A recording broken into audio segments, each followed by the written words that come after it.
So what is papil and what is this edema? Papillitis, everything, it refers to what? It refers to the optic nerve, isn't it? So edema is the edema of the optic nerve, right? But here, guys, the cause is the raised intracranial pressure. So this is what you have to focus on. So whenever raised intracranial pressure causes optic nerve problems, right? Usually bilateral it will be. So whenever there is optic nerve edema because of raised intracranial pressure, it has a special name. Optic disc edema can happen because of many reasons, right? That is separate. That is called as disc edema, etc. But if it is associated or if it is because of this intracranial pressure, only then you have the special name called as papilledema. Okay. So did you understand this papilledema? It is coming under disease of optic nerve. So under disease of optic nerve, you have vascular disturbances. Under that, you have papilledema. Is what it is. It is the passive disc swelling. It is a, what is it? It is passive disc swelling associated with intracranial pressure. Usually it is bilateral and it can be asymmetrical. But what is papilledema? The term papilledema is reserved for the, or you can say it, what is it? It is the passive disc swelling associated with intracranial pressure, which is almost always bilateral, although it can be asymmetrical. When it comes to disc edema, right? Papilledema, the terms seem same, but disc edema is everything other than this intracranial pressure. Okay, so disc edema or disc swelling, focus guys, what are we discussing? See, whenever you say disc edema, disc swelling, it will be any edematous swelling of the optic disc, okay, but it will not be because of intracranial, increased intracranial pressure. If it is intracranial pressure related disc swelling, okay, then it is called as papilledema. That's much you understood. Very good. So normal intracranial pressure we have listed here. Okay, so increased will be greater than 250 millimeter of water. Here it is water, remember. Okay, blue color, see, water. Water is indicating pressure of intracranial pressure. Normally they are measuring in water. Okay, mercury, millimeter of water. So basically, this is a neurological emergency, guys. So focus here. This is a neurological emergency. What emergency? Neurological emergency. It requires immediate hospitalization. How will the patient come to you? He will come with headache, occipital headache. See here behind, occipital headache he will come with. So what type of headache this person is coming with? Occipital headache, right? And so this person can have what? Nausea, projectile vomiting. What type of vomiting? Projectile vomiting. It's kind of going far, right? Whatever he is vomiting, and it will be sudden kind of a thing. So projectile vomiting and diplopia. He will see double. This is also very important. Vision is affected, right? Diplopia will be there. Nausea, vomiting, projectile vomiting. Headache will be occipital. He'll have diplopia. So then what will be? There can be focal neurological deficit can be there. These patients will say that they have history of transient blackout of vision. That means at the moment they can see you, but they had some transient blackout of vision. That is called as amaurosis fugas. So this is important. What is it? What is this terminology? Can you say this word, guys? Amaurosis fugas. Amaurosis fugax. Yeah, amaurosis fugas. Okay, so so this is neurological emergency. It requires a hospitalization. So where is the problem? In your head. Got it right? Good. So now you understood what you have to do. You'll do CT scan, whatever MRI, and you will make sure that what exactly is causing this Amaurosis fugax. that they can find out. Okay. So what exactly is the etiopathogenesis? It is secondary to raised intracranial pressure. Okay, non-inflammatory edema of optic disc. So what are they telling here are the causes? Congenitally, some aqueductal stenosis, and this one is showing aqueductal stenosis. Here you can see cerebral aqueduct, some stenosis here. Okay, guys, and then congenital, something craniosynostosis. This is the photo for craniosynostosis. Craniosynostosis. See this? Look at this fold kind of thing here. What is this craniosynostosis? Unusual shaped skull. Something like that. Okay. Okay, then coming to intracranial. Are you listening, guys? Yeah, intracranial space occupying lesion, ICSOL, intracranial space occupying lesion. Look at this one, kind of it's showing you intracranial space occupying lesion, especially this is if it's there in the posterior part or something. They are saying it can affect more because it will compress the aqueduct or something. Look at this. Posterior fossa, if it is there, tumor, it obstructs the aqueduct of Sylvius, and hence there is papilledema is more frequently associated with tumors arising in posterior fossa. Okay, and if medulla oblongata somewhere there is tumor, then it is not affected that much, because I think the foramen magnum is there or something like that. Okay, so where is it more, guys? Posterior. Everything here they are referring to posterior, occipital. You can understand, right? Then, what are the other conditions which are causing this raised intracranial pressure, guys? Intracranial infection, you have meningitis, encephalitis. What will happen? Raised intracranial pressure, all this infection is there. Intracranial hemorrhage, what will happen if there is hemorrhage, right? What will happen? Hemorrhage is there means, obviously you will have raised intracranial pressure. Blood is there everywhere. Obstruction of CSF is not able to flow out, so you're accumulating more the CSF, that is cerebrospinal fluid. So it is not able to drain out via the arachnoid villi. So then what will happen? You will have raised intracranial pressure.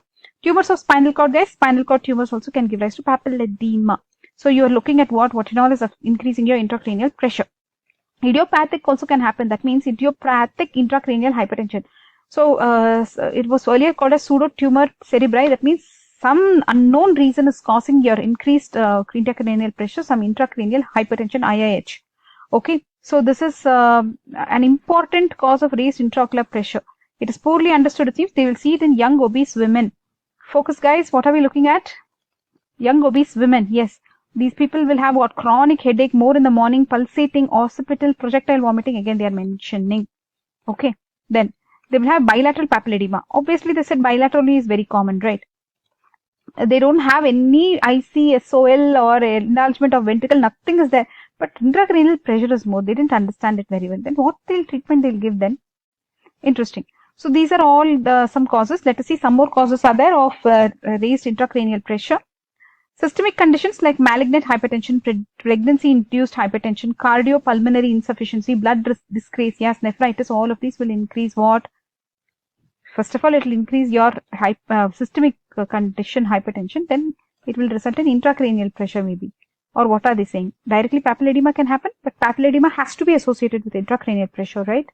So hypertension, malignant hypertension, pregnancy-induced hypertension can all increase your intracranial pressure, leading to papilledema. Very good. Then diffuse cerebral edema from blunt head trauma. Somebody has a blunt head trauma and he got diffuse cerebral edema. Edema is there in, first of all, in cerebrum itself. Then what will happen? Obviously, papilledema can happen. Okay. Then cerebral venous sinus thrombosis may also cause papilledema. Cerebral venous sinus thrombosis. Very good. So thrombosis here will lead to what? Raised intracranial pressure. That will lead to papilledema. So I think we're done with all the causes. 10 kind of things which they have mentioned, right? 10. Can you just name at least a few? Let's see. Try, guys, try. Congenital, you saw some aqueduct stenosis, some, what is the terminology called as? What did we see? Craniosynostosis. Okay. Then you saw ICSOL, especially the posterior fossa ones, which obstruct the aqueduct of Sylvius. Very good. Then medulla oblongata, if there's tumor, not much affected, but posterior fossa, yeah. So you saw two. What and all you saw? Congenital ICSOL. Very good. Then intracranial infection. Okay. Can you see these things, the next things? We finished congenital ICSOL. Then they are telling about infections. Intracranial infections like meningitis and encephalitis. Then subarachnoid hemorrhage. Am I saying correctly? Hemorrhage. Okay, hemorrhage. Let's write this neatly. Wait.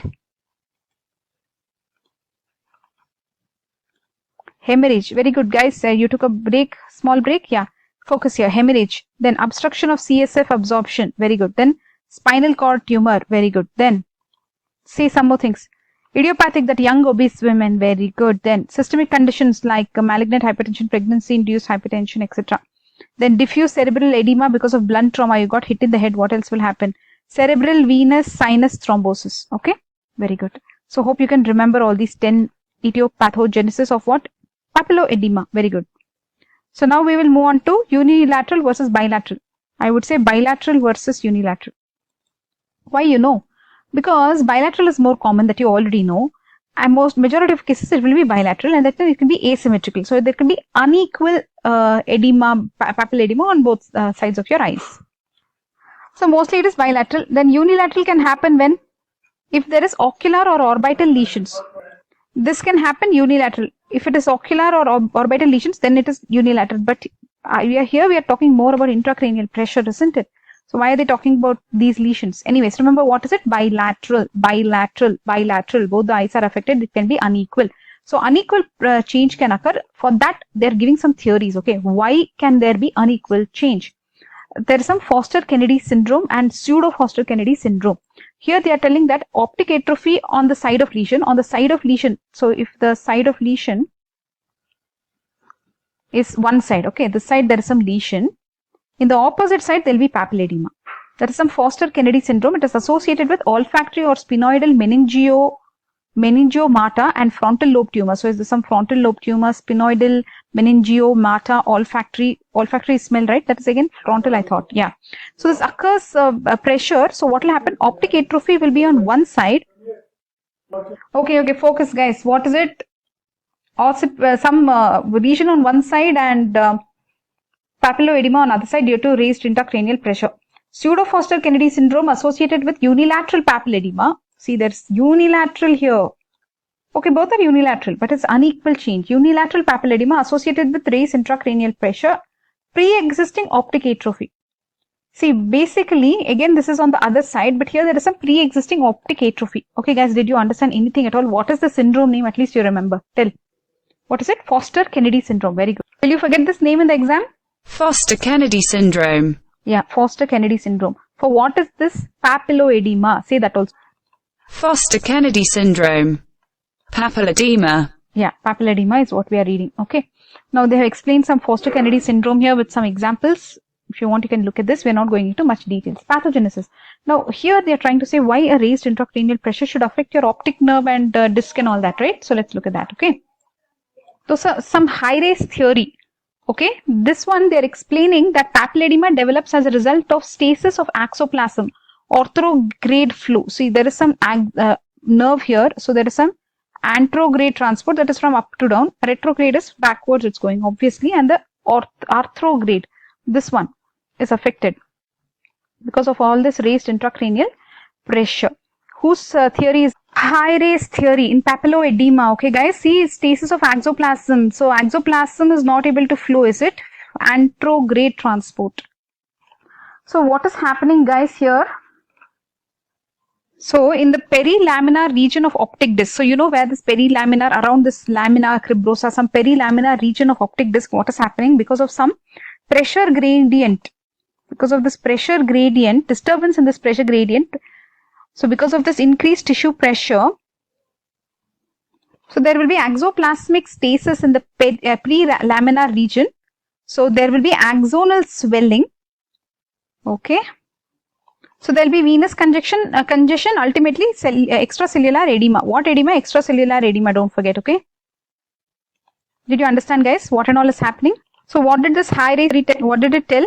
So basically if this is your eyes and here you have your optic nerve. So basically raised intracranial pressure. So the flow, this anterograde flow is affected, right? Why is it affected? Because of pressure gradient, right? And there will be axoplasmic stasis in the prelaminar region, right? That is behind your optic disc. And where is that lamina cribrosa here? So what is happening here? Raised intracranial pressure, then this orthograde transport is affected. Why? Because of all the pressure disturbance. So there is axoplasmic stasis, there is axonal swelling, extracellular edema.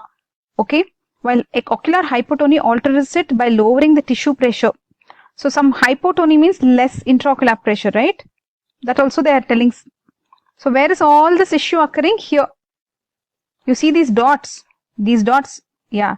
So around here all this problem is happening. So who is getting affected? Your optic nerve is getting affected, right? So what will happen to these people who have all these problems? Papilledema. Yeah. So basically 1 to 5 days of raised intracranial pressure, these people will land up with papilledema. If they have acute subarachnoid hemorrhage, then it is like within 2 to 8 hours they can develop papilledema. And what will these people have, guys? Transient visual loss. Don't forget, transient visual loss, right? And how will they recover? They can recover if the cause kind of goes away, I think, right? They can recover from papilledema slowly, 6 to 8 weeks. Okay, 6 to 8 weeks after the intracranial pressure has normalized. But if it happens that there's chronic papilledema, the ultimate visual prognosis is bad. Okay, we'll come to all this.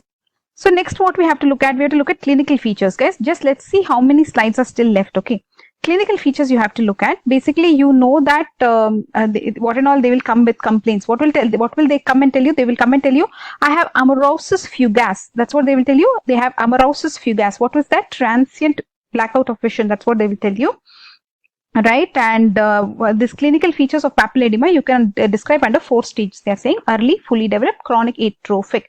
All these 4 we have to look at. Okay, still what and all we have to look at. That is what we are looking at now. Right, we're looking at our future.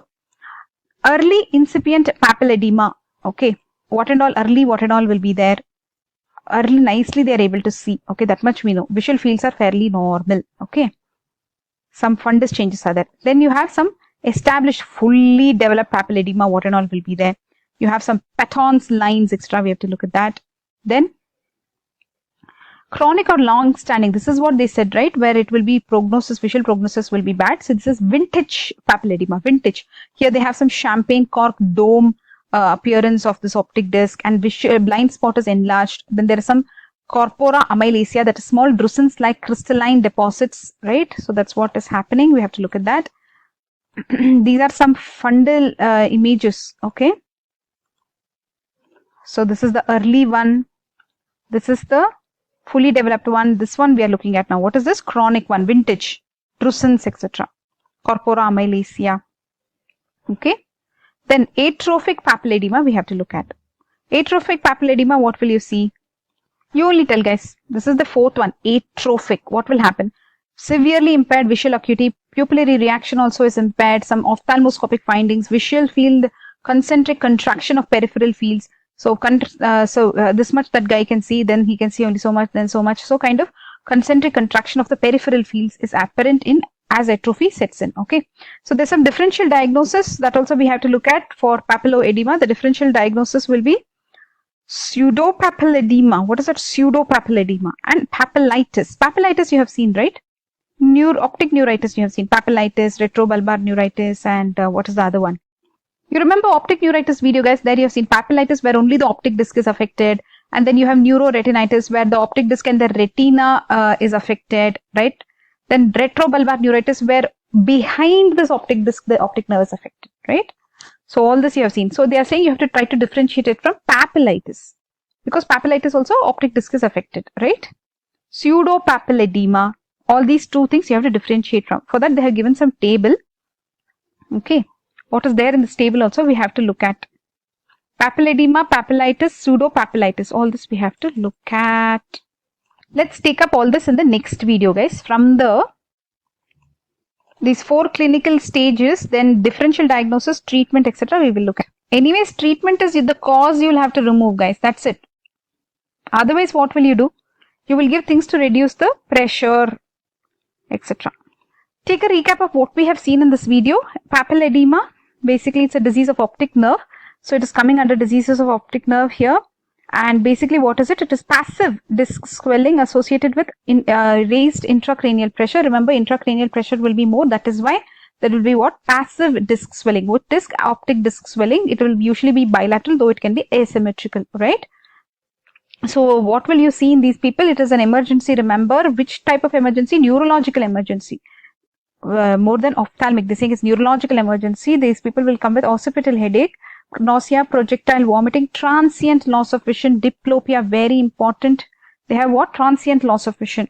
Amaurosis, fugas they will have. They will have vision, but here and there they will have loss, right? Diplopia they can have. So what will you understand? There is some raised intracranial pressure that is causing loss of vision in these people, which is transient, amaurosis, fugas. So this is a non-inflammatory edema of optic disc. Why will intracranial pressure increase? Congenitally, there can be stenosis of aqueduct, or there can be craniosynostosis, or there can be an intraocular space occupying lesion, that is ICSOL, which usually if it is in the posterior fossa, it will obstruct the aqueduct of Sylvius, and it can cause papilledema. Most frequently posterior fossa, if it is affected, then only you can have this type of problem. Then intracranial infections like meningitis, encephalitis, right? Meningitis and encephalitis infections. Focus, guys. Then intracranial hemorrhage, then obstruction of the CSF outflow, right, via the arachnoid villi, then tumors of the spinal cord, guys, spinal cord, then idiopathic intracranial hypertension, IIH, also called as pseudo tumor cerebri. It is usually seen in young obese women, characterized by chronic headache mode in the morning, pulsating occipital type, again occipital, projectile vomiting. Bilateral papilledema will be there. What else are we seeing? There can be systemic conditions that can lead to increased intracranial pressure, like systemic malignant hypertension, pregnancy-induced hypertension, that is PIH, cardiopulmonary insufficiency, blood dyscrasias, nephritis. You can have blunt trauma on your head, and there can be diffuse cerebral edema leading to increased intracranial pressure, and cerebral venous sinus thrombosis. Okay. So usually it is bilateral, but it can be unequal. So if it is unequal, what can happen? Foster Kennedy syndrome, mostly what they are saying is papilledema will be on the other side. Okay. Pseudo Foster Kennedy syndrome, some pre-existing or optic atrophy can be there, leading to this papilledema. All this on the other side. This is more like unilateral and on the other side. Remember, other side. Foster Kennedy. Pathogenesis, they are saying this raised intracranial pressure, some pressure gradient, it will be disturbed. So there can be a disturbance in this, and what is this?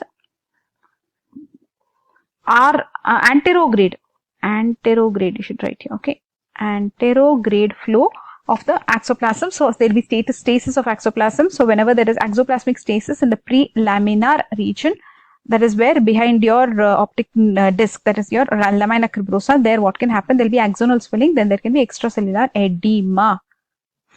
Ocular hypotonia also will be playing a part here. So these people, after 1 to 5 days of raised intracranial pressure, they can develop papilledema, or if there is subarachnoid hemorrhage acute, then within 2 to 8 hours they can develop papilledema. Recovery, if you remove this intracranial pressure which is high, then they can recover slowly within 6 to 8 weeks, but depends how early you're giving treatment. If it is chronic, then you cannot, visual prognosis will be poor. Clinical features, this is what we want to look at in the next video. We have to look at this early fully developed chronic atrophic. We have to look at the ophthalmoscopic findings, right? Early established fully developed chronic vintage atrophic, differential diagnosis, differentiate from pseudo papilledema, papillitis, this we have to still look at. Then treatment also, you have to remove the cause basically, right? That is also you have to look at. Okay, cause you have to change. This is lamina cribrosa behind your eye. Okay, around here only that stasis of axoplasm, anterograde flow, all that they were talking about, right? Here, lamina cribrosa. Okay. So let's meet in the next video. Let's look at those 4 stages in the next video. Bye bye. Don't forget the theory's name. What is it? HAYREH Theory. HAYREH Theory. Okay. Papilledema. Bye bye. Meet you in the next video.